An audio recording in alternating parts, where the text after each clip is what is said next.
Hey, what's up, everybody? It's Kyle Tolsman, and you're listening to the Against All Average podcast, episode 14, the show where business owners and entrepreneurs come to learn the skills and mindset to lead exceptional lives. Today, I am joined by the one and only Jake. I'm a great listener. Tell me your problems. Spurley, what's up, Jake? What's up, Kyle? How you doing, buddy? Oh, I'm good. The sun is shining. It's about 85, sunny. It's beautiful. Geez, that's an absolute killer day for Oregon. I mean, wow. I know. How is it up there in Washington? Oh, it's beautiful. I mean, we're like a solid hour away from each other, so the weather is just gorgeous. It's so nice to get outside and do outside things, not be stuck in the house, man. Yeah, birds are chirping. Birds are a chirping, man. And with the sun's coming out, COVID seems to be kind of taming down a little bit. I know that's affected my business. Has that affected yours? Yeah, definitely. So I'm in the events kind of space, and I'm doing a lot of sports programming. So right now, the community I'm in is in phase one. So I'm having to try to figure out, one, I can't get any school district field. Two, I cannot get any city field.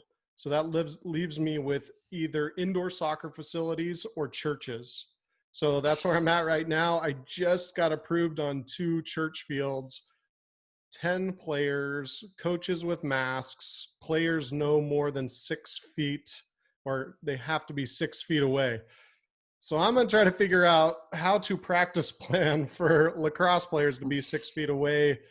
Man, it is a real struggle right now. I don't know what tournaments we're going to be able to go to. I don't know if I'm going to be able to host the normal camps that I usually do. Man, it's interesting. How are you rolling? We're rolling good, man. It's like somebody just flipped the switch on us.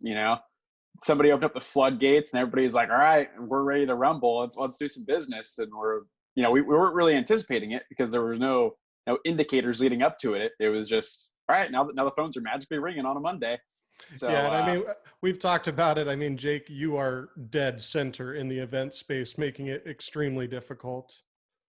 Yeah, we're smack dab in the middle. We were able to pivot pretty early into offering our services up to other businesses outside of the event industry. So we're very grateful and lucky for that opportunity. But even the event business, events are like, all right, let's go. We got to start planning for 2021. We can't be sitting here. So it's great. Just the fun in the process. It never gets old. I love it. Right. All right. We better get rolling today. I'm excited about this one. You excited to talk to Chad today? I'm absolutely jacked up. I listened to a couple of his spiels. I think we're going to be able to drop some absolute gold here in this one. Yeah, he's been dropping gold over on the Business Story podcast. We're excited to get Chad on. He's sitting there just ready to go off. In this episode, well, before I do the intro, let's thank our sponsor. When you need all things digital looking their best, call our friends at Fame Pro Services. Our friends will give you the above all average treatment with an awesome new website, custom graphics, social media management, and a full line of printing services. Fame, the trusted partner of the Against All Average podcast. All right, now you ready? You ready? Let's go. All right. In this episode, we have someone that began his entrepreneurial journey at just 12 years old with a mobile car wash with his brother. Then he went to school for basic law enforcement training because he thought he just had to go to school. And he decided it wasn't for him. He then built a successful music business that he partnered with someone with and that eventually failed. He created a very successful marketing agency and then sold it in 2019. And now is the owner of Postin Social, a company that helps businesses thrive in the digital world. And finally, Chad is also the host of Business Story, a podcast that helps like-minded entrepreneurs to succeed. Without further ado, let's welcome on Chad Muncy. How you doing, Chad? I'm great, guys. I appreciate the warm introduction. I really do. I am going to forget, Jake, your entire full name. I have an inclination that it changes every episode. Is that right? That is 100% correct, sir. You've got it on point. Yeah, I appreciate y'all having me on. It's going to be good. It's going to be fun. Yeah, we just want to let's have the listeners and viewers just get to know you a little bit, talk about the environment you grew up in, you have a lot of entrepreneurs in the family? What's the view in the early days of your childhood? So yeah, my family is made up of my mom and my father split when I was 7, but both of them were entrepreneurs. My dad, I still have a relationship with. My mom, I'm very close to, and she has owned a barbershop, a little community barbershop for the past 34 years. My dad owned a tent business. My brother is a web designer, and he has a web design service called muncyweb.com. So yeah, I'm kind of surrounded by entrepreneurs. I feel like if I wouldn't have taken that path, they would have looked down on me really badly. No, probably no, not that. Family shaming. Mom and dad, I didn't exactly like that. You're right. I didn't meet your standards. So no, I at a very young age, I knew that I wanted to do something entrepreneurial or business-like. I like talking to people. I like selling things. I had lemonade stands, and like you said, the little car wash. But I grew up in a little tiny town called Town, which is actually spelled Pfaff, like Pfaff town. You look it up and you'll never believe how it's spelled. Town, North Carolina.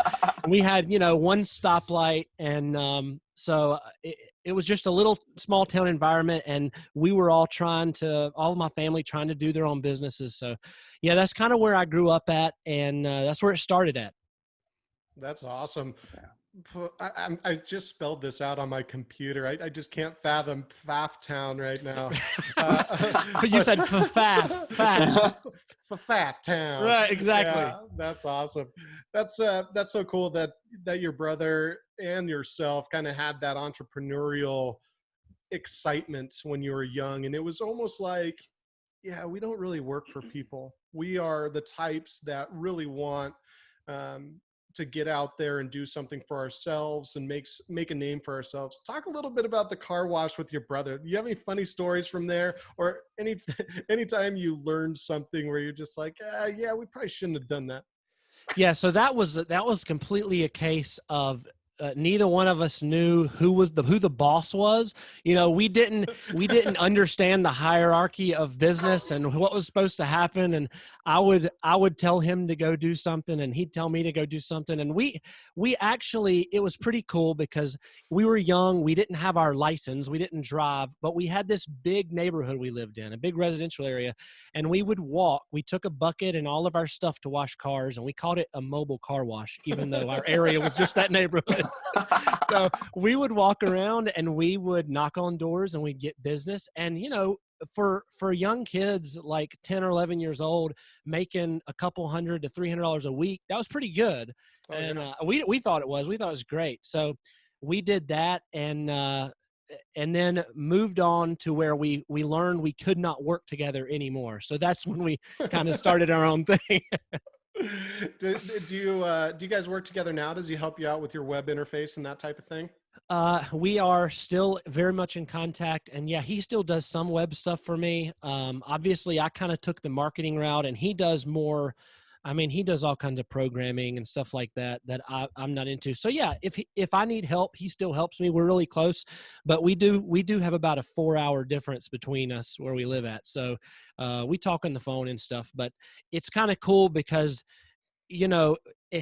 I don't really understand. I have friends that grew up in a house where everybody went to college and everybody got a job or a career. And it's kind of different in my family. Everybody had their own business, and, it's kind of the norm, which I talk to people who they're like, really, that's kind of weird, but it's kind of normal to me.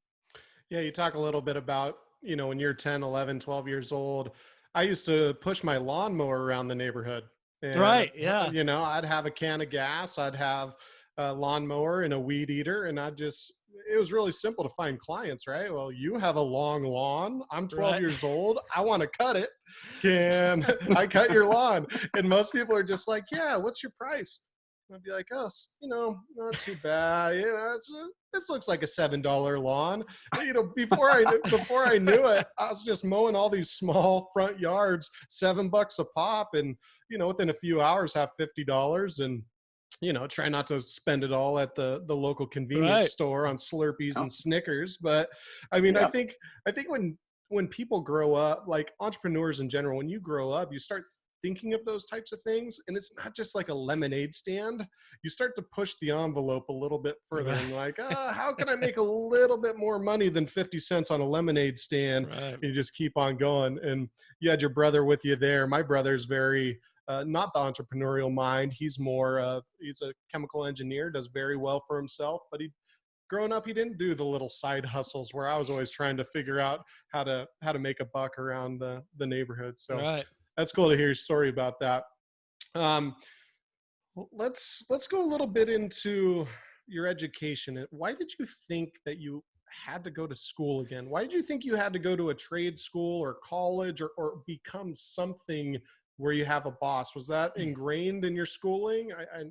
Yeah. Yeah. So that's good. That's a really good question. I'll take you on kind of like a short, I called on my podcast a deep dive into the story here. So this will be a little bit longer, but to set that up, as I was growing up, I was really a people person. I loved my neighbors. I loved my friends at school. And being a people person, when I went to school, when I went to elementary and high school, like my friends, I hated school, but my friends were everything. You know what I mean? Like I went to school to see my friends, basically. I hung out with my friends on the weekends. And being that, as it was, my friends were all people that their parents were pushing them to go to college. They were like, you need to go to college, and just even if you don't know what you're going for, you need to go to college and get your college education. And so hanging around that, I started getting that in my head, almost like programming me to be like, well, is something wrong with me? Why aren't I going to college? Why don't I have that in my head? So I started getting that in my head. And then as I went further into high school towards the age of graduating, I had teachers all the time that I would get in, not fights, but pretty heavy arguments about like, Chad, where are you going to college? Well, I don't really want to go to college. Well, you need to go. It doesn't matter what you're going. Same thing. It doesn't matter what you're going for. And I'm not knocking college now, but it just wasn't for me. I knew it wasn't for me then. And I got in my head through the teachers, through my friends, that I needed to go. No matter what, I needed to do something. So I tried so many business things going through high school. I did when I was young, the lemonade stand, and then I did my car wash. Then me and another guy in high school got a idea in our head. Why don't we open a magic and prank shop? So seriously, we went and I got a Visa credit card, and it had a $500 limit on it. And I maxed that thing out going to a wholesale shop and buying all the stuff for the shop. And seriously, for like 2 years, we had a legit business. We went in this flea market and we built 4 walls. I got my dad to help me build the walls. I mean, we had lock and key on it. We had the glass cases, everything. And we did pretty good as first-time entrepreneurs in the magic business, except for one thing that we didn't realize is you cannot build a sustainable business in a flea market. It just didn't. It didn't work. So, there is that. Yeah, you can't really control the foot traffic that's coming in and out of that. It's hard to market that. So we had it to where we made enough to pay the rent, to keep things up, and that eventually fizzled out. But I had in my mind every time I started a new venture, this is what's for me. I'm passionate about creating something. I'm passionate about having something on my own. And so after I graduated high school, I had it in my head I was going to start a business. But I don't remember who it was, but I had a conversation with somebody in my family, not my immediate family, but somebody in my family, one of my uncles or somebody, that said, Chad, listen, you need to go and get some kind of school just so you'll have it under your belt. And that, I don't know why that sticks with me. I hate that saying. You'll get it under your belt. You know, I didn't feel like I needed it under my belt, but I went anyway. I found out that I might have an interest to become a police officer. So I went to basic law enforcement training, and I loved it. I loved every minute of it. The school was awesome. I got to drive fast cars. I got to shoot guns. I loved it. I ate it up, and I graduated at top of my class. And people that hear this story probably think I'm crazy, but when I got out of that and I put in my application at several departments and I got a job offer, a really good job offer, I turned it down. And the reason I turned it down is because I knew in my heart of hearts that I wanted to be a businessman. I wanted to be a family man. And that was not going to allow me to do it. I was going to be working all the time, and I could not let myself do that. So instead of that, I went in to a manufacturing plant that my cousin worked at, and I applied because he told me he could get me a really good job. Now, a really good job at that age was like, $16 an hour or something. That was really good to me. I'm like, wow, never made that much. So he got me a job there, and I worked my way up from box boy to plant supervisor in 5 years. I just worked my tail off. And my goal was I wanted to make as much money as I could to start my own business. So do you want me to keep going? Am I going too long? Yeah, no, this is great. Our listeners are going to absolutely love this chat. I think it's really important for entrepreneurs or people starting out to realize, like, you just don't start a business. There's, you know what I mean? Like, there's Right.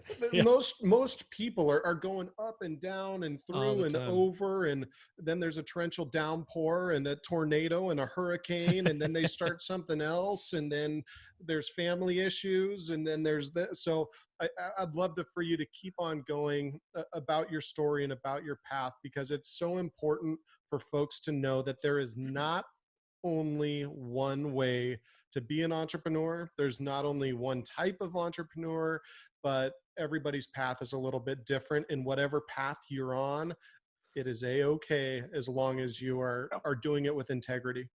Yeah, so I'm very glad that you said that, because I've told this story many times. I've talked to people, I've coached people, and my entire purpose is that people realize that it is extremely difficult sometimes, and it's extremely easy sometimes, but when you think it's getting easy, it's going to become difficult again. It's a roller coaster constantly.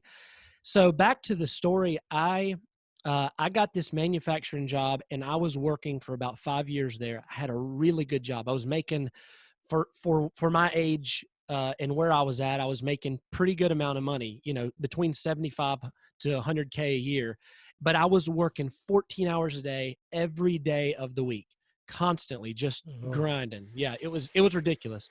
And because of that, I also learned a valuable lesson that if you don't take care of yourself, then you can't take care of your business. You can't take care of your work, your career job.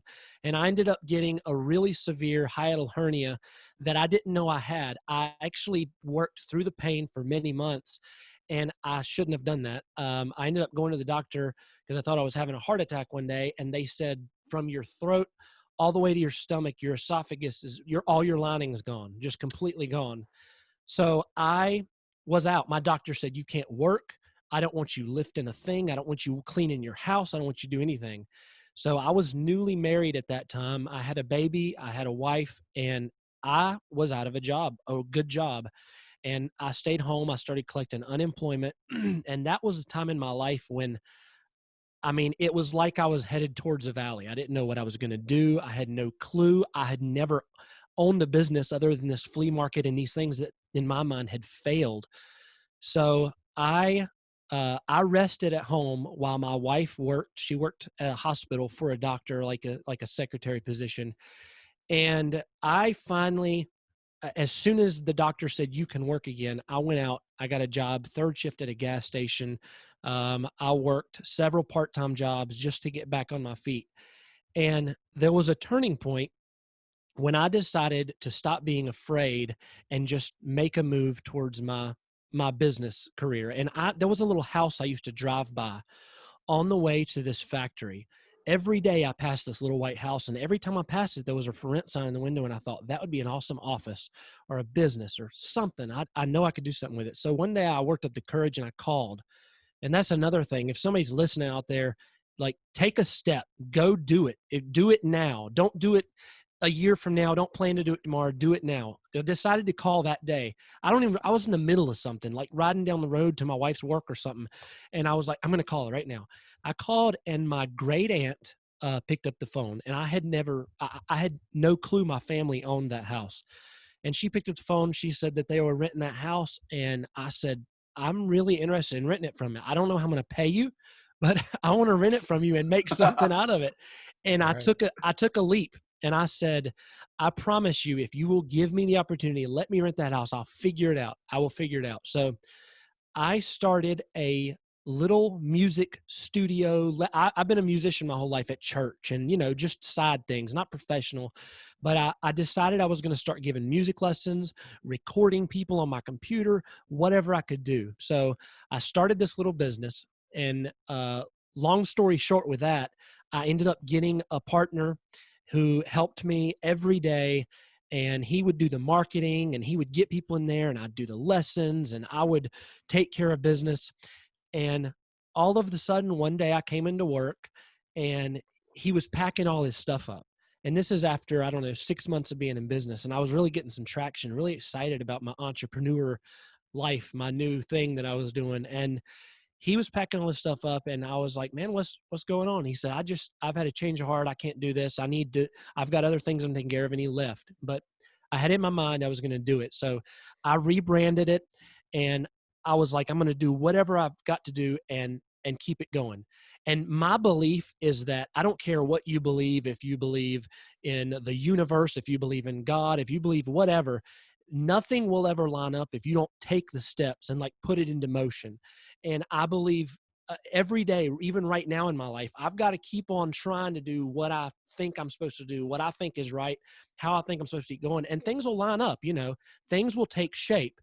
And I had an older gentleman in his 70s come into my studio one day. His name was Guy Caton, and he walked through the door and he looked around at this little place I had built. It was just, we had closets where we had taken Oralex foam, and we had the plexiglass doors for like us to record people in. Just, what I'm saying? Just, we completely made a mess out of it, but it worked. It was our mess and it worked. So he came in and looked at it. He's like, man, Chad, I like what you've done with the place. I've been driving by here every day and I'm always noticing this little house, and I've noticed you started this little music business. And I'm interested in seeing what you do. He said, go play me something on the keyboard. So I went and played him something, and he was really impressed with my talent, I guess. And he said, I think I want to partner with you. And I was like for real partner? Because I've had a partner before and I don't want that again. He Are said, you no. gonna leave in 6 months? Right. Are you going to leave? He was like, no, I want you to come by my house and I want to have a meeting. So I drove to his house, and I swear it was like the biggest house I've ever seen in my life. It was like a mansion to me. I had never seen a house this big. And so I went down to his basement, and it was like this beautiful, beautiful house, beautiful full finished basement with this kitchen and marble and all this stuff. And I sat down and I was like, so what's the deal here? And he said, I want you to build a real studio. I want to give you the money to build a legit music studio. And he said, you're going to be the operations manager and I'm going to get behind you and do whatever you got to do. Well, guys, this is like a dream come true for me. You know what I mean? Like this is one of those moments where you feel like you won the lottery. And I came home and told my wife, and I told my in-laws, I told my parents, and they were all like, okay, Chad, but don't get your hopes up. Don't get your hopes up. And so long story short, with this music studio bit here, we built the studio. Guy spent probably $150,000 renovating a dentist office. And we had this amazing studio. And here's where you're like, man, the story is getting really good. It's getting ready to take off for Chad. I just know it's getting ready to take off. You know what happens when that happens. Wah, wah, wah. Yeah. So we opened the studio, had a grand opening, and we had people come. And the problem with building a recording studio in Winston-Salem, North Carolina, as opposed to building one in Nashville, Tennessee, is that you might have 10 clients that year come in and spend $10,000 on an album, but that was their life savings. They're never coming back. They're not coming back next year or the next year to record another album. If you're in Nashville, people are coming in spending hundreds of thousands, and we could not keep the lights on. We couldn't pay for all that fancy stuff he bought. And a year later, we had to close that down. And that was the hardest thing I've ever done in my life, because I spent a year literally building this thing from scratch. All of my ideas, all of my perceptions of what business was supposed to be. And it all came crashing down. And when guy came in one day, he said, Chad, I can't afford to pay you to do this. I can't afford to do any of this stuff anymore. This is all my retirement. And it was supposed to be making money by now. And he said, we're going to have to close it. So I was back completely at square one. And I felt like you had just run over my dog. Like I was crushed. Yeah. So I went home to my wife and probably cried. I was upset. And I said, babe, I don't know what to do. I don't know what I'm going to do. And my wife has always been one of these people who she's positive. We try not to freak out at the same time. I think that's really important. That is a great trait. That's a really important trait. If you're going to get married and you're not married yet, find somebody who will freak out at a different time than you freak out. It really helps. So, calculated. Oh, that's my right. gosh. So That's great. she told me, Chad, just go out and try to find a job. Just go out and try to find something that's going to pay the bills. And so I called Guy and I said, Guy, at least give me an opportunity with what you have. Here's my next piece of advice to any entrepreneur or somebody looking for anything. Go for the low-hanging fruit. I knew in the back of my mind that Guy had built this company. He was wealthy for a reason. And he might not be, might not own the company more, but he knew everybody that was in the company. In fact, it was a family-owned communications company that built radio towers and all kinds of stuff. And I said, Guy, if you can get me a foot in the door there, something, I'll become a box boy, whatever I need to do, work in the warehouse. So he called his grandson, Stephen, who worked there, and he got me a job. I started off in this stock room, and I was loading radios and boxes, working my tail off every day, getting stuff shipped out the door, making minimum wage. And I worked my way up from there. I did every job that I could. I asked every day, is there anything else I can do? Is there anything you can teach me? Is there something I can learn how to do? And I learned at that job how to do true web marketing. They had an e-com store that did about $380,000 a month.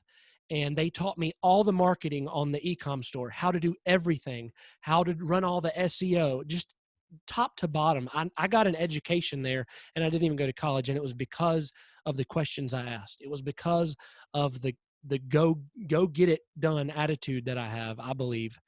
So finally, I became a marketing director there, and I was in charge of all the marketing. And this is over about a 5 to 6 year period.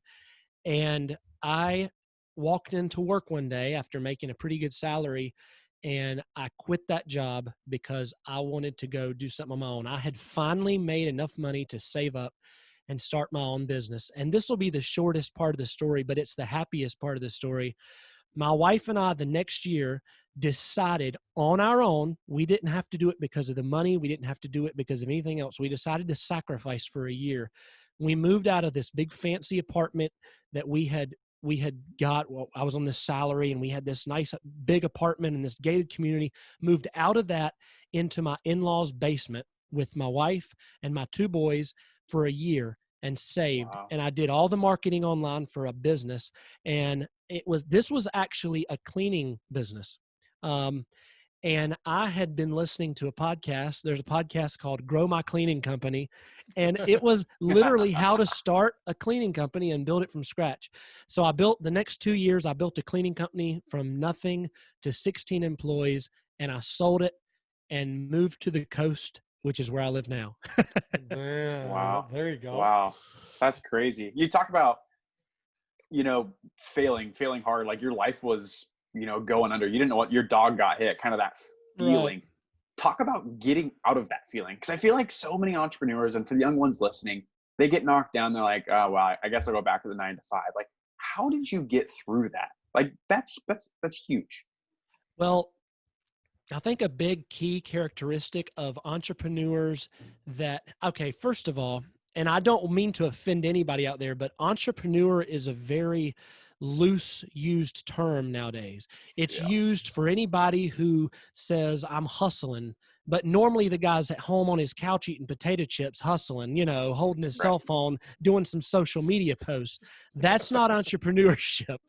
Entrepreneurship and a true hustle or grind, which is used very loosely, is literally sweating and not knowing how in the crap you're going to pay your bills next month, but you're going to do it anyway. It requires a passion and a heart that it doesn't have another way out. It doesn't have an out. When you close the door, when you say, I'm going to do this, and you still have a door that says, here's my plan B.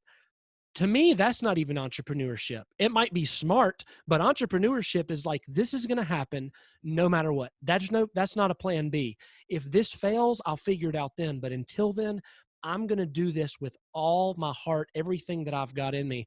And that's the only reason I got through it. It's because I made a decision when I was young. And when I was young and I was doing those little itty bitty ventures, I knew in my head, I knew in my heart, I was going to lead with my passion. I was going to lead my life with my passion. I was going to finish and do a job or a career or a business that involved my passion. I had to be in charge. And it sounds selfish when I used to tell my teachers, no, I don't want to go to college, because in my mind, I was thinking, I don't want to be like you. And I don't have anything against teachers, but you know what I mean? Hey, I'm a teacher. Hey, come on now. Right. Come on now. Yeah. And this doesn't go, because everybody has their own path, but that wasn't for me. And I don't feel like they should have tried to force it on me, because I knew in my heart of hearts that I was supposed to be driven and go after it.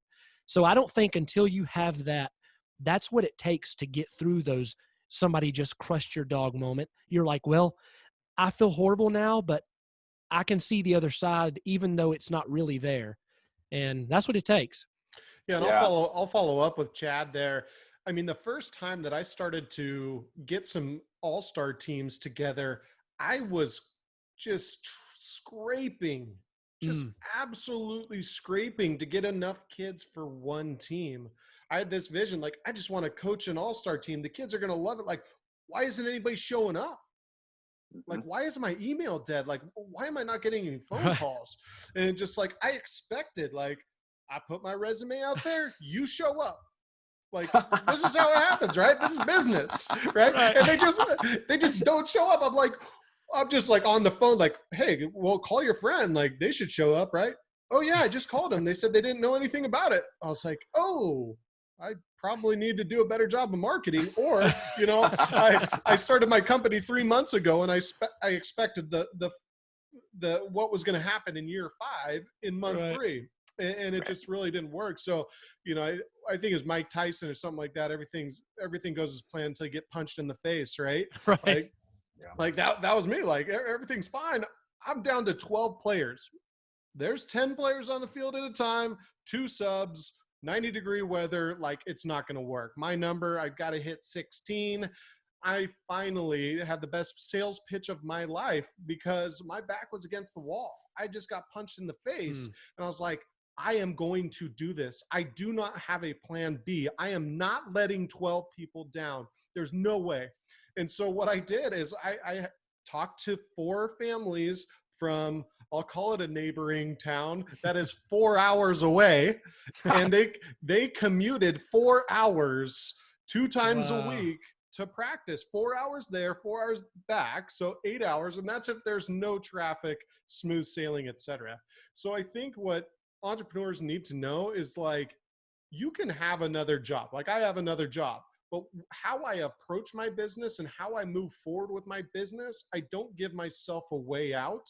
And I put that burden on myself. I've got to breathe through it sometimes. It can be kind of mentally draining. But the second you start saying that this isn't going to work, and you start thinking problems based instead of solutions based, you're in a world of hurt as far as your entrepreneur title, right? Well, your mind as a human, you were born with a mind that wants to escape things. It wants to get out. So if you think and if you give it a way out, it will always try to head that direction. You have to put a block up, or your mind will try to escape a bad situation. Right. It's just thinking of the simplest way, right? Like, it's a lot easier if I spill milk to leave it on the floor. Like, that is the path of least resistance. And so many people just continue to go to that path of least resistance. And I try to always stop myself, like, why am I continuing to just think the easy way out? It would be really easy if I just brought in this many players to a camp. It'd be real smooth. It would be fun coaching out there. And so I think sometimes people in business, they get into that and they kind of get in, they're like, oh, okay, I've got to go to work. Even entrepreneurs, I got to go to work, and they start losing the love for the grind. Not the grind, I hate that word, but the love for continuing to grow and continuing to expand not only the business, but in expanding themselves in order to give the business more and have more assets to be able to play with. Yeah. Chad, you talked about you kind of learned the skills for your current business at a previous employer. And I know there's a bunch of people out there that are wanting to do something, but they're still stuck in that job. I was once that guy. I learned a lot of kind of a business strategy and pricing models that I use in my business now from a former company. And I know how I did it was I asked for the worst jobs possible. I was like, please let me do this. Please let me do what nobody wants to do. And the CEO would look at me like, why do you want to do this? I was like, because I just want to learn.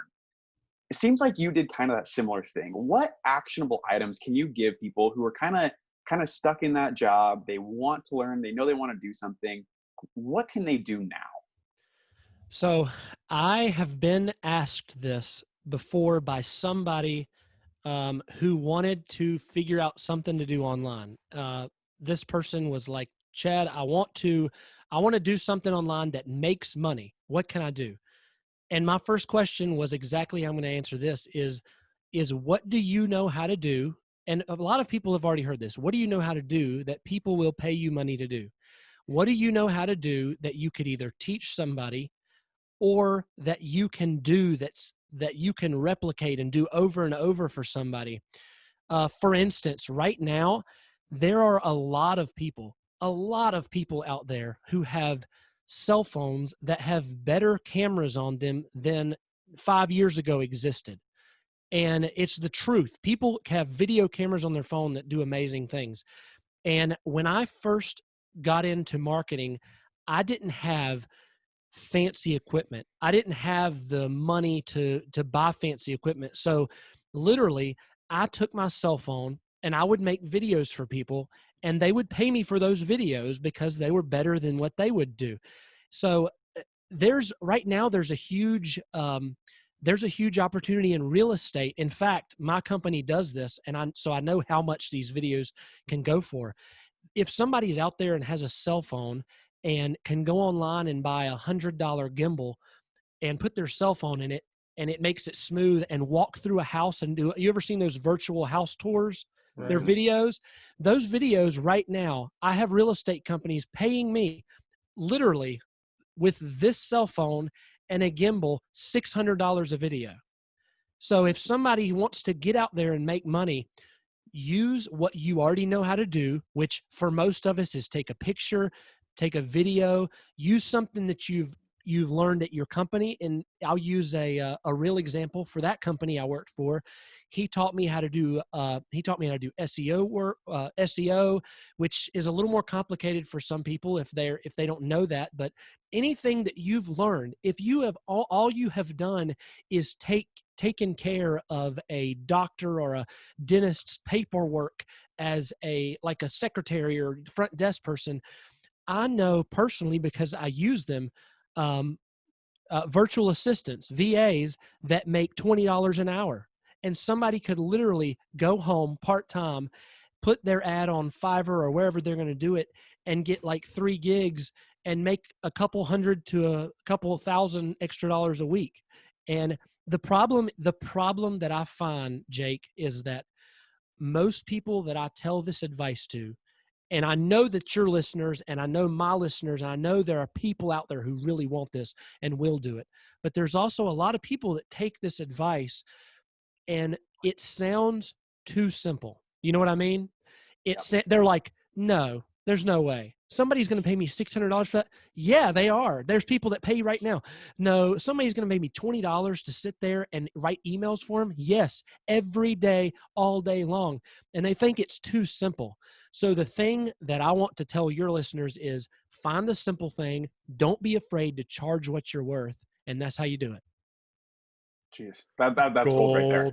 Gold. Yeah, Our claim to fame is we're always dropping gold, and that is an absolute gold nugget right there. For everybody. I just hopefully made somebody a lot of money. That's a big fat nugget. I'll just cancel the podcast right now. I'm gonna go Amazon up a gimbal or head to the There you store go. for that one.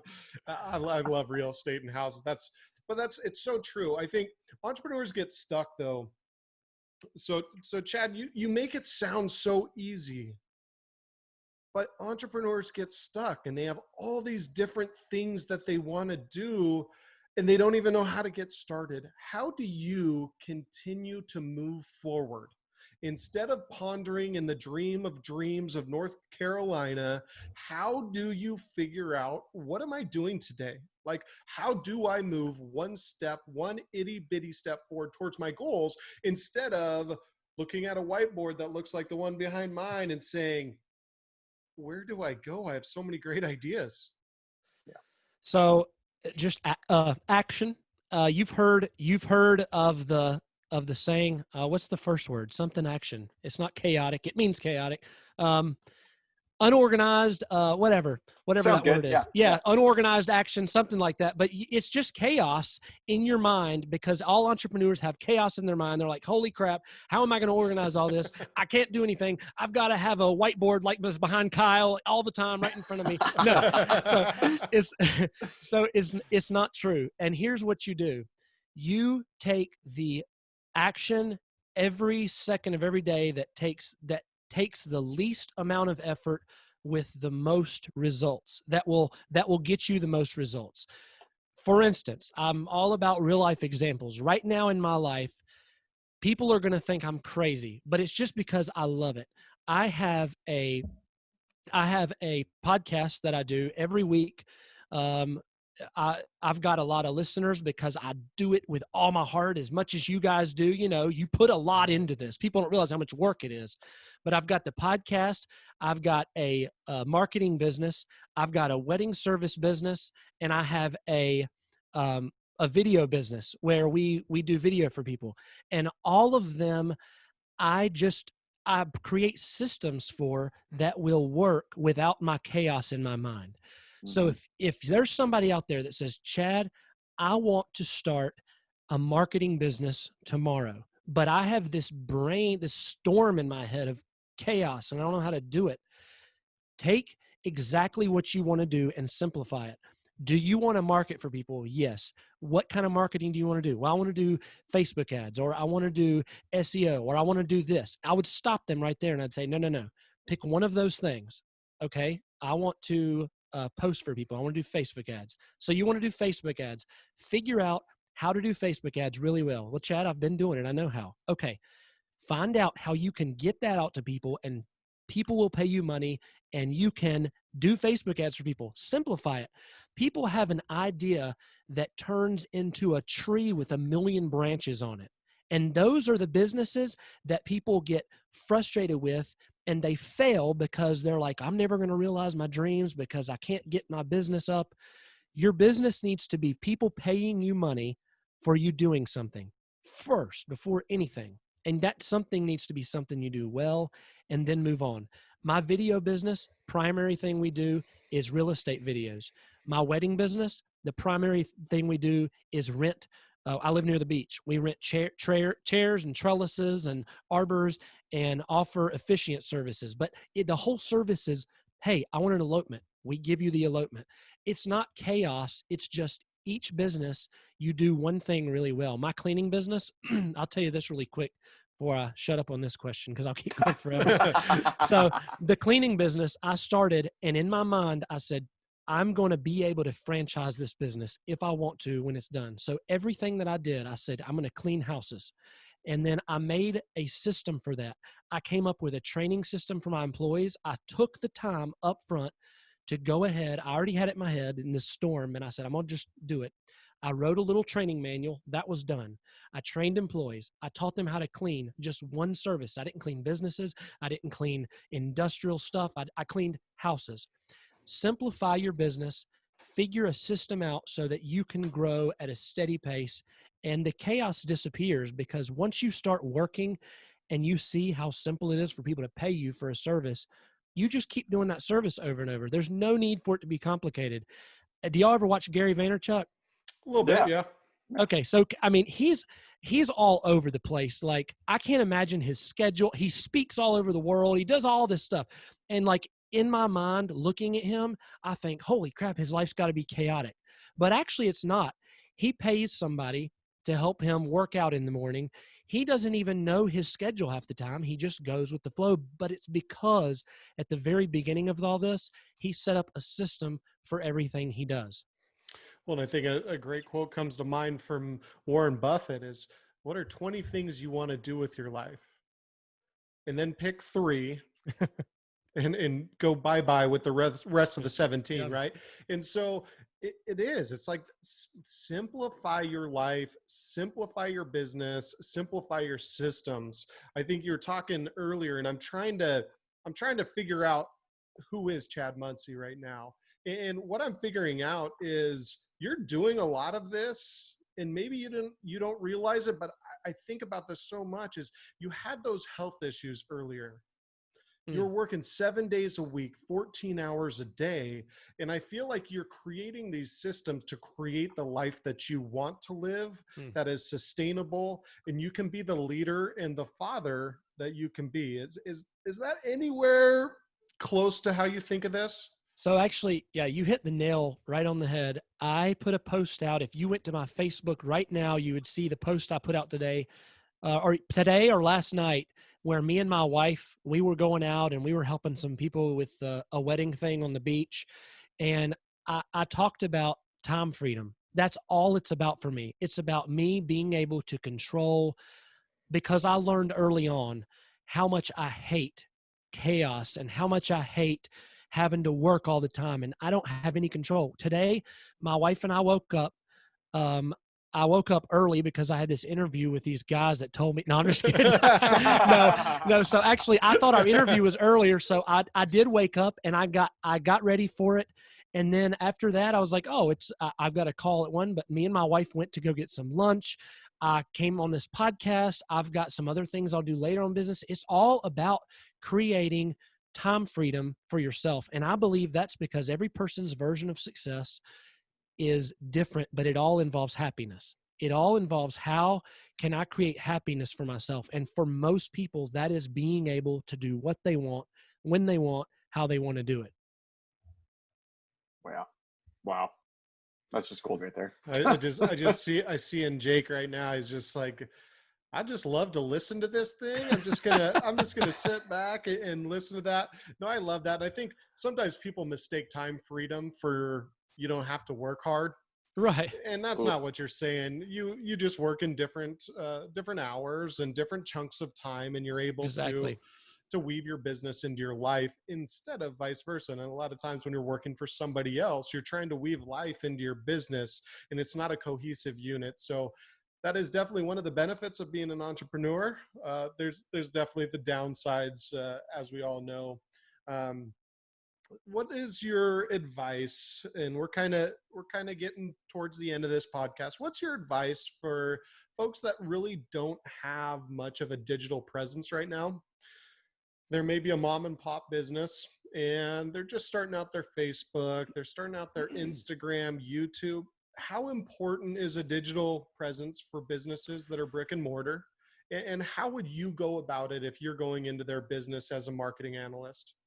So it's extremely important, but it's not so important that you do yourself a disfavor by just putting stuff out there. So fluff is not enough. You can't just put out pictures. If you're a mom and pop shop, I don't know, a hardware store or something, you can't just put out pictures of things you might think people want to know about. People want to know about your life as a hardware store. They want to know the kind of customers that you serve. They don't necessarily want to know every sale you have. They want to see the real life, whatever your hardware store is about, whatever your values are about, whatever you do for fun with your employees. They want to see pictures of your employees. So I always tell people that it's very important that you put out the right content. And once you learn what the right content is, which is, unless you're doing an ad for a sale, the right content is fun stuff. It's where they get to know the heart of your business. And like I said, your employees, and the fun stuff you do for your employees and the fun stuff you do for your customers. It builds a family online. So that's extremely important, figuring out what it is.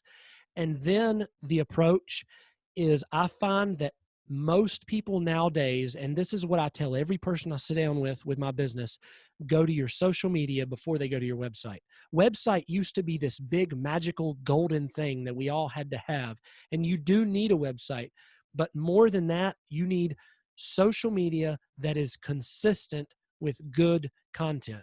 So if you figure out what great content is and how simple it is to get really great content, and put a picture up of your employees and say, hey, we're having a great day, come stop by for a free cup of coffee, whatever, and you post stuff like that every day, that's consistent to me. I have run across a lot of businesses that say, Chad, I need help with my website. And I go to their website and it looks pretty good to me. And they're like, no, I want to do this and this. And then I'm like, well, let me look at your social. I look at their social media and they post once a month, and once a month on Instagram, and they miss a month on Facebook. Oh, here, I'm going to post 3 times and that'll be good for this month. And consistent posting on your social media. My advice would be to find out what your customers like by talking to your customers. When I had my cleaning company, I got amazing advice from Guy Caton. This guy was my mentor. He started in a little trailer, and I mean, like a travel trailer, with him and his wife, and built a company that they sold for millions and millions of dollars. And he did everything from scratch. And he taught me a lot of valuable lessons about how to not kill yourself in your business. And one of those ways is talking to your customers. A lot of times business owners forget that they have customers that come in every day, or talk to them on the phone, or they deal with every day.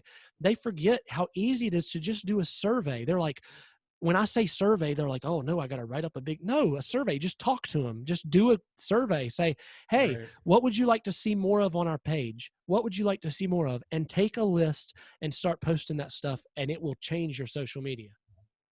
I think that's huge. That's something that we offer too, is website development and social media management. And it's just amazing when customers come to us and they're like, well, yeah, we're not getting much traction. So you look at it and it's like, well, you posted one time in 2019. So maybe that's why you're not getting any traction. Right. Like, No traction, none. We're going backwards. and it's like, but I think it's so much bigger than that, because we talk about consistency in business. Like, yes, I think you're very right in many regards that you can't just post crap and expect great success. But I think there's also a consistency aspect to it, of just like in business, it's better to be consistent than to work, 20 hours one day and take the other 4 off. And that you just have to be consistent with your social media. You don't have to have these super sick custom graphics. Right. Like, yeah, we will 100% post those for you. We will create those for you. But to be good and to get started, you don't have to have that. Just be consistent in what you're doing. And, there's so many offerings out there now that make it so easy to get started and to schedule your posts on Facebook and do the whole thing. It's like, just be consistent, people. Come on. Yeah, it's once a day. If somebody could get down once a day on each thing to start with, they'd be killing it. If people would just do that, you know what I mean? And I just think it's important too to figure out, well, who is your clientele and where are they hanging out? That's like marketing 101, right? Like, where do your clients hang out? Are they on Facebook? Are they on Instagram? Are they on the golf course? Like, you have to figure out where people are hanging out in order to reach them, and figure out your marketing plans around that. And so I think it's really important. Know your customers well. Survey them either on the phone or through Survey Monkey or one of those, like, easy. I mean, Google Forms. How hard is it to create a Google form to ask 3 questions and get put in for a $50 gift card to your restaurant or something like that? So very, very valuable for those folks just trying to figure out, where do I go with my social media? Awesome. Yeah, that's good stuff. I need to go post right now. Yeah, I know. I always tell my wife, I'll see you later. I'm going to go do some social media. Right.